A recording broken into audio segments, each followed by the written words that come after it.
Nous atteignons le dernier volet sur la conception de l'application de facturation avec gestion des stocks en VBA Word. Grâce aux travaux précédents, notre interface sait déjà faire beaucoup de choses.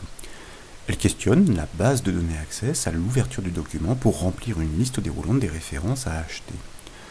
Et au choix de l'une d'entre elles, constatez-le, les champs du formulaire se remplissent automatiquement des informations attachées. Et au clic sur le bouton Ajouter, moyennant un ajustement de la quantité, pourquoi pas, eh bien vous remarquez que les données sont insérées dans la facture Word en arrière-plan. C'est ainsi, effectivement, qu'elle se construit au fur et à mesure, pour preuve ici avec une nouvelle référence. Et dans le même temps, une table qui est nommée temps produit est renseignée dans la base de données Access. Elle mémorise les quantités achetées pour chaque produit ajouté à la facture. Si cette dernière est validée en cliquant sur le bouton Créer, ce sont ces informations qui doivent être utilisées pour valider la facture et mettre à jour les stocks dans la table officielle, la table Produit. Dans l'enchaînement, nous devons produire la facture au format PDF à archiver dans le sous-dossier local qui est nommé Archives. Voilà tout l'enjeu de ce volet. Et bien sûr, pour finaliser cette solution, nous devons récupérer les travaux au dernier indice de développement. Et comme toujours, ces sources sont offertes au téléchargement depuis le site bombage.fr. Après décompression, vous le verrez, vous obtiendrez le document Word pour la facturation, la base de données Access des articles à acheter, mais aussi un sous-dossier nommé Archives. C'est lui, nous l'avons dit, qui doit accueillir toutes les factures validées et archivées au format PDF. Pour débuter, je vous invite à double-cliquer sur le document Word pour l'ouvrir et à cliquer tour à tour sur les boutons des bandeaux de sécurité de manière à libérer les ressources. Dès lors, et comme vous le constatez, le formulaire de facturation apparaît. Les références issues de la base de données sont bien proposées dans la liste déroulante. Et si vous choisissez l'une d'entre elles, grâce à nos travaux précédents, eh bien, la liaison est établie avec la source puisque toutes les informations correspondantes sont rapatriées dans les champs du user form. Et si vous cliquez sur le bouton Ajouter, après avoir renseigné une quantité, vous remarquez que la nouvelle ligne d'achat est bien ajoutée à la facture du document Word en arrière-plan. Maintenant, je vous propose de cliquer sur la croix en haut à droite du formulaire pour le fermer. Et pour réaliser des simulations complètes, nous n'allons conserver dans cette facture qu'une seule ligne vierge. Pour poursuivre et terminer les travaux largement ébauchés sur cet outil de facturation, nous devons commencer par créer la procédure de code attachée au bouton Créer du formulaire. C'est la raison pour laquelle je vous invite à réaliser le raccourci clavier Alt F11, comme vous le savez, pour basculer dans l'éditeur VBA Word. Et dès lors, dans l'explorateur de projet sur la gauche de l'écran, nous allons double-cliquer sur l'élément facturation pour afficher le user form en mode conception. Et sur ce formulaire, je vous invite maintenant à double-cliquer sur le bouton Créer. De cette manière, nous basculons dans la feuille de code entre les bornes de la procédure événementielle Créer et Clic. Son code se déclenchera au clic sur ce bouton. Et au passage, vous remarquez bien, tous les codes VBA que nous avons développés ensemble à l'issue des volets précédents pour notamment implémenter cette facture, pour pouvoir renseigner cette table temps produit et établir la liaison entre un choix, bien sûr, dans la liste déroulante et les champs du formulaire. Maintenant, et puisqu'il est question d'accéder à la base de données pour mettre à jour les stocks dans la table produit en fonction des quantités achetées pour les références inscrites dans la table temps de produit, nous devons déclarer des variables permettant de piloter cette base et ces tables. C'est la raison pour laquelle, entre les bornes de cette procédure événementielle, grâce au mot-clé dim, je vous propose de créer, ou plutôt de déclarer tout d'abord, une variable que nous allons nommer chemin BD, pour chemin base de données, et que nous allons typer comme une variable de type texte, c'est-à-dire as string. De la même façon, nous allons déclarer une variable que nous nommons requête et que nous typons elle aussi comme un texte. Dans cette variable chemin BD, nous devons stocker le chemin d'accès complet à la base de données Access de manière à pouvoir le transmettre à l'une des méthodes de la classe que nous allons instancier pour pouvoir en prendre possession de cette base de données. Cette variable requête, quant à elle, doit mémoriser la syntaxe SQL de la requête de mise à jour destinée à actualiser les stocks pour chacune des références achetées en fonction des quantités commandées. Bien sûr, pour cela, nous devons déclarer des variables, cette fois-ci objets, pour piloter ces éléments de base de données. Nous commençons par déclarer une variable que nous nommons ENR et que nous allons typer comme un objet de type recordSet, c'est-à-dire un objet de type enregistrement, pour piloter les enregistrements des tables d'une base de données. Mais pour cela, encore faut-il pouvoir piloter la base de données elle-même. C'est la raison pour laquelle nous déclarons un objet que nous nommons base et que nous typons comme un objet de type database, de base de données. Je vous rappelle que ces deux déclarations sont rendues possibles par la référence que nous avons ajoutée au projet avec cette librairie Microsoft Office 16.0 Access Database au cours des volets précédents. Le 16.0 dépendant de la version Office qui est installée sur votre ordinateur. Dès lors, nous devons affecter ces variables. Pour cela, nous allons rappeler notre variable que nous nommons chemin BD. Je le rappelle à chaque occasion, c'est volontairement que je ne respecte pas la case de manière à vérifier à validation que l'éditeur me corrige bien cette case, c'est-à-dire ici en l'occurrence me passe bien le B en majuscule, m'informant vraisemblablement que je n'ai pas commis d'erreur dans la frappe, l'orthographe des noms de variables, d'objets, de propriétés et méthodes.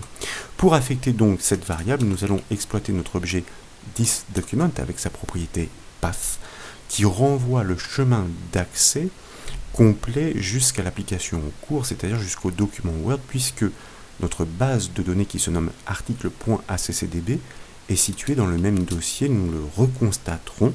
Et pour pouvoir la désigner donc à ce chemin d'accès, nous allons lui concaténer la fin donc du chemin, anti-slash pour bien rentrer dans le sous-dossier et le nom de la base de données, article.accdb, suite à quoi nous n'oublions pas de fermer les guillemets.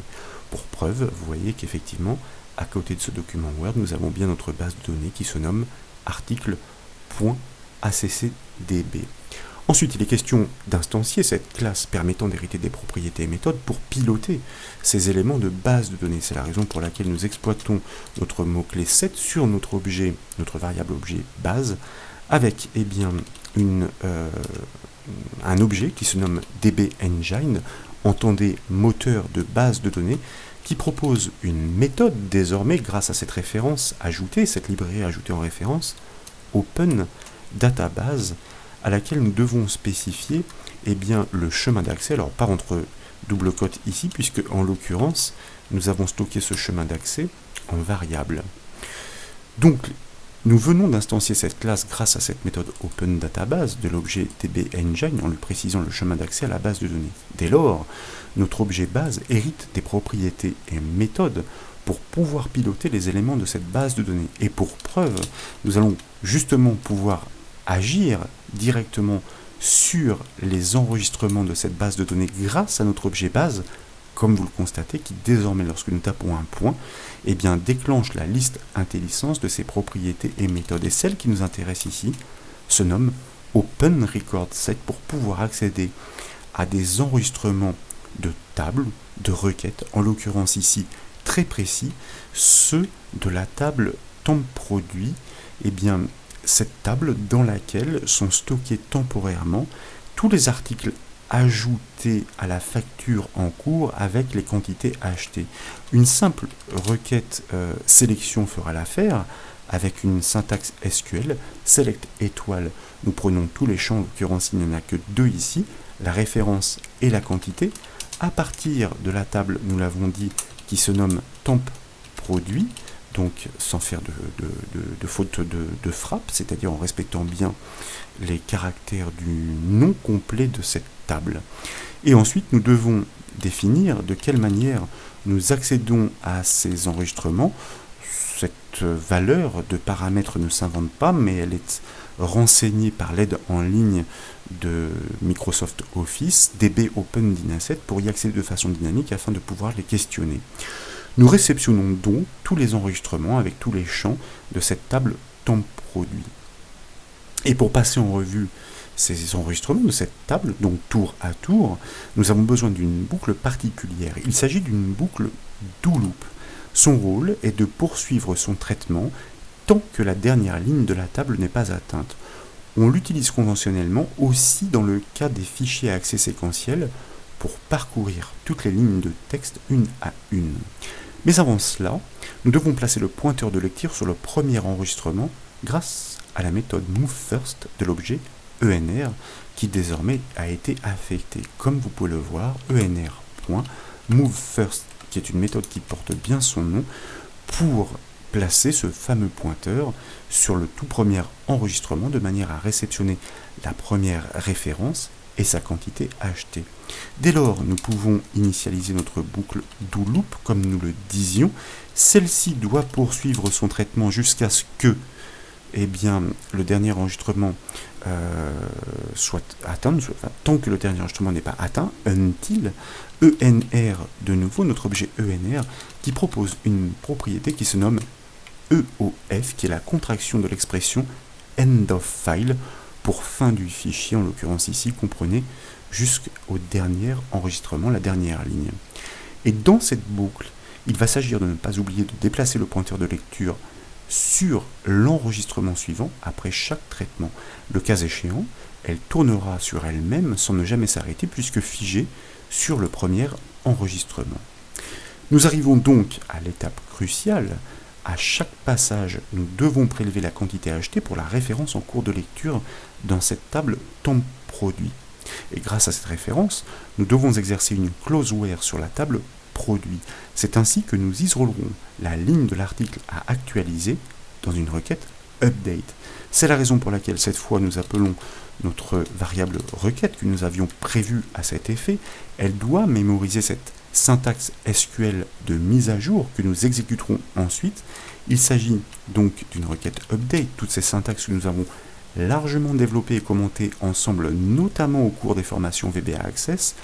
Une requête update sur la table produit, c'est-à-dire la table officielle, la table finale, suivie du mot-clé 7 pour indiquer quels sont les champs sur lesquels nous souhaitons agir dans cette table produit. Eh bien, le champ sur lequel nous souhaitons agir se nomme produit stock pour mettre à jour les stocks. Ce stock doit être égal à celui en cours moins la quantité achetée. C'est la raison pour laquelle nous allons établir premièrement cette égalité avec le symbole moins pour pouvoir lui retrancher la quantité achetée pour la référence en cours de lecture depuis la table temps produit. S'il y en a 10, les 10 seront passés en revue. Et comme il s'agit d'une partie dynamique, nous sortons des doubles cotes, nous tapons le et commercial pour pouvoir concaténer cette partie dynamique à la partie statique. Grâce à notre objet ENR, nous avons la possibilité d'exploiter la propriété, ou plutôt la collection par défaut fields, qui renvoie à la collection de ces champs. Mais puisque nous allons lui préciser le champ dont nous souhaitons récupérer l'information en paramètres, nous allons pouvoir pointer directement sur lui. Il s'agit du champ produit stock. Nous soustrayons au stock en cours la quantité achetée dans le champ du même nom de la table temps produit. Tant qu'à faire, nous avons effectivement conservé les mêmes intitulés enr.field produit stock. Et bien sûr, ce n'est pas fini, car en l'état, si nous laissions la syntaxe SQL ainsi, cette mise à jour serait opérée strictement à l'identique sur tous les stocks, sur les stocks de tous les enregistrements de la table. C'est la raison pour laquelle nous devons exercer une clause where, comme nous l'avions annoncé, pour indiquer donc à notre code VBA que cette mise à jour ne doit intervenir que pour l'enregistrement dont la référence correspond bien à celle qui est en cours de lecture dans la table temps produit. Donc nous devons faire l'équivalence sur le champ produit ref. Je vous rappelle qu'ils ont les mêmes champs, nous l'avions constaté au cours des volets précédents. Produit ref égale la même référence que celle qui est en cours de lecture. Attention néanmoins, il s'agit d'une information textuelle. Elle doit être encadrée de cotes. Comme nous sommes déjà dans des doubles cotes, nous allons ici inscrire une simple cote pour débuter cette inscription. ENR toujours, et puis la propriété fields pour pouvoir désigner précisément quelle est l'information du champ que nous souhaitons prélever, ou plutôt comparer ici en l'occurrence le champ produit ref de la table temps produit. Et nous allons finaliser notre syntaxe en concaténant cette partie dynamique avec une partie statique pour pouvoir ajouter cette simple cote qui va finaliser cet encadrement dont nous parlions, une simple cote avant et une simple cote après. Notre syntaxe SQL donc de mise à jour update est en place. Il s'agit maintenant de pouvoir l'exécuter sur la base de données, donc plus précisément en l'occurrence ici sur la table produit en fonction des informations de la table temp produit, et pour cela notre objet parent base propose une méthode execute à laquelle il faut passer la syntaxe SQL, en l'occurrence ici elle est mémorisée dans notre variable requête, donc nous la passons en paramétré. Surtout, nous n'oublions pas de déplacer ensuite le pointeur de lecture sur l'enregistrement suivant pour que les passages s'opèrent tour à tour. Nous allons accéder à la deuxième, puis la troisième, puis la quatrième référence stockée dans la table temp produit, c'est-à-dire des articles achetés, pour pouvoir mettre à jour les stocks de ces références en fonction des quantités achetées, mémorisées dans cette table. Une fois le traitement de la boucle terminé, et comme il est de coutume, nous ne devons pas oublier de fermer les objets de base de données et de les détruire. Ça aussi, ce sont des notions que nous avons abordées à maintes reprises ensemble. C'est ainsi que nous allons libérer la mémoire pour un codage propre et optimisé.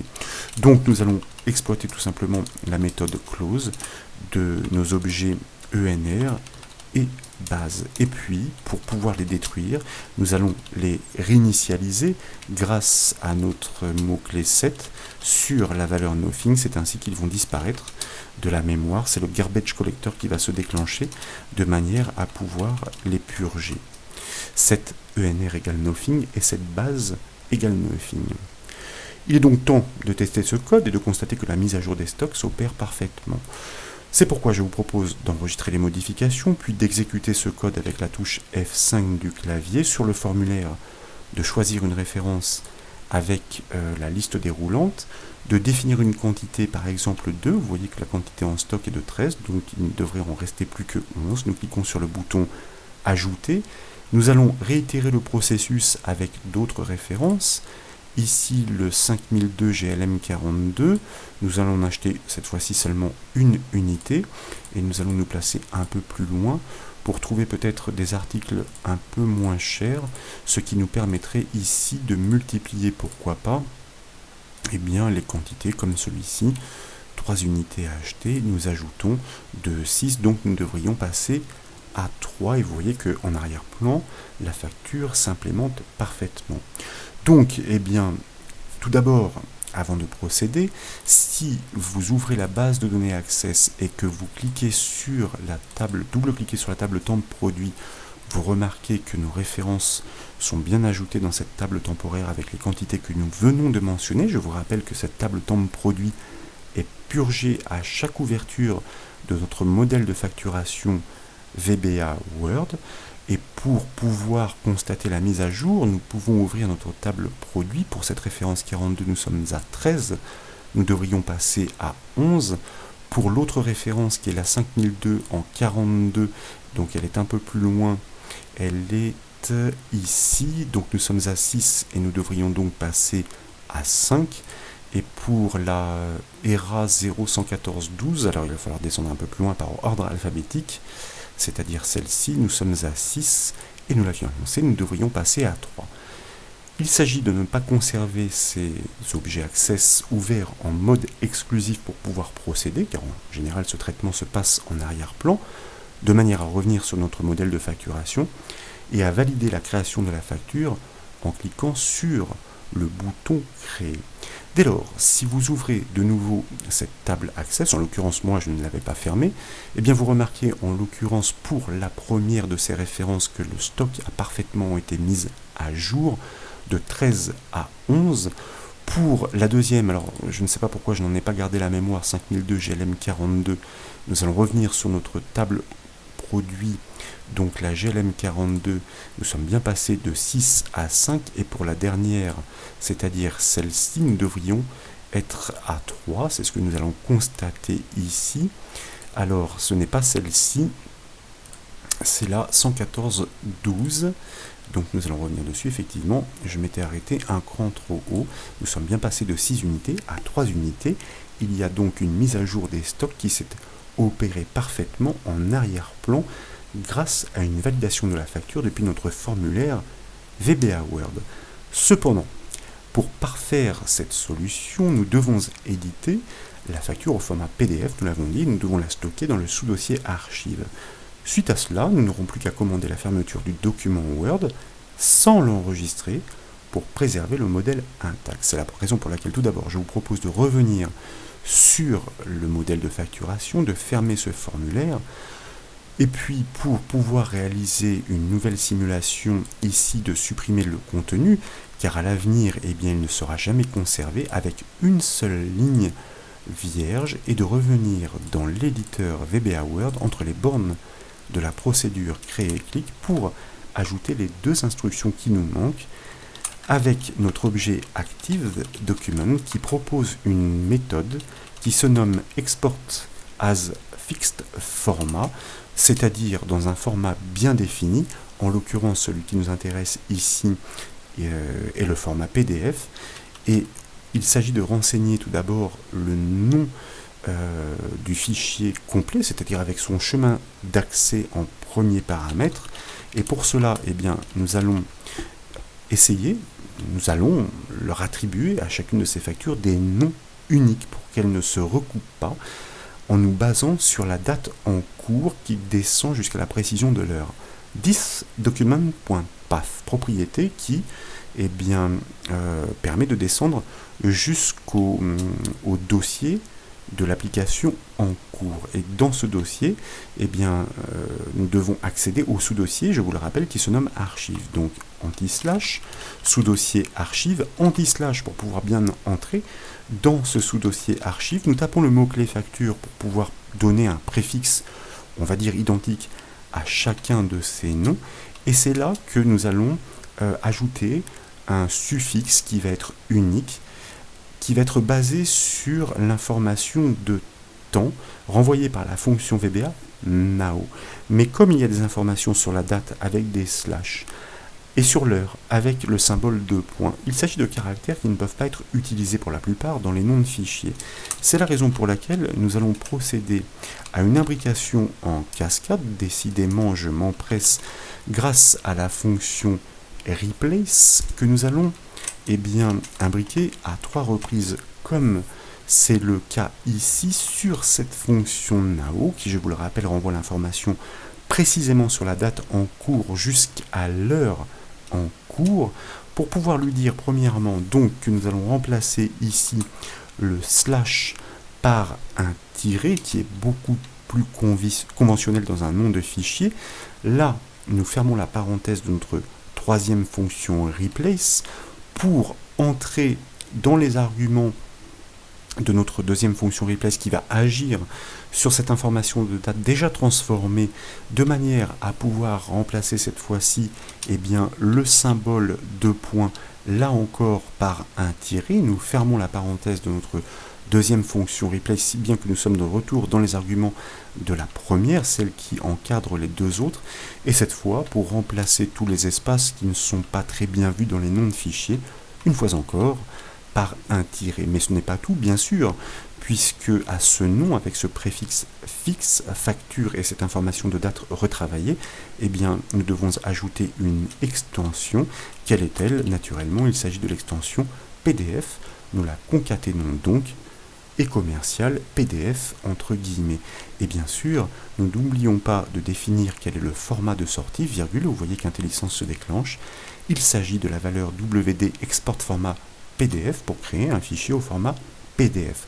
Suite à quoi, et pour préserver notre document, c'est-à-dire notre modèle de facturation, nous l'avons dit, nous devons fermer ce document en cours sans l'enregistrer, donc grâce à la méthode close de l'objet thisDocument qui désigne le document en cours, avec une valeur qui cette fois malheureusement n'est pas rappelée par IntelliSense mais qui se nomme WD Do Not Save Changes. Donc nous l'inscrivons ici et à validation vous constatez qu'effectivement ma casse étant bien transformée, je peux m'assurer que je ne me suis pas trompé dans l'orthographe. C'est la raison pour laquelle je peux enregistrer les modifications, enfoncer la touche F5 du clavier de manière à exécuter le code, et puis nous allons réaliser de nouveau une petite simulation ici avec une autre référence, une nouvelle quantité.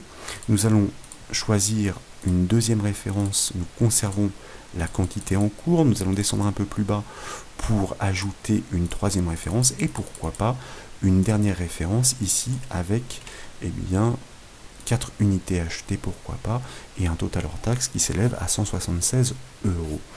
Nous pouvons donc créer la facture, nous l'avons déjà constaté, les stocks sont parfaitement mis à jour dans la base de données Access et comme vous pouvez le voir, le modèle de facturation est fermé pour être préservé puisque les mises à jour, les modifications n'ont pas été enregistrées. Et si vous ouvrez le sous-dossier archive, vous avez le plaisir de constater la présence avec ce nom unique parfaitement retravaillé sur la date, avec la précision sur l'heure jusqu'aux minutes et aux secondes en cours de notre facture fraîchement créée, avec toutes les références que nous venons de commander et toutes les quantités que nous avons définies. Voilà donc pour ce dernier volet qui a consisté à créer une application totale de facturation avec gestion des stocks et édition de la facture au format PDF en VBA Word s'il vous plaît. J'espère que cette vidéo vous a plu. Si c'est le cas, comme toujours, je compte sur vous pour mettre un petit j'aime. Et comme vous le savez, vous pouvez retrouver toutes les applications, toutes les formations, toutes les solutions et toutes les astuces sur le site bombache.fr. Je vous remercie.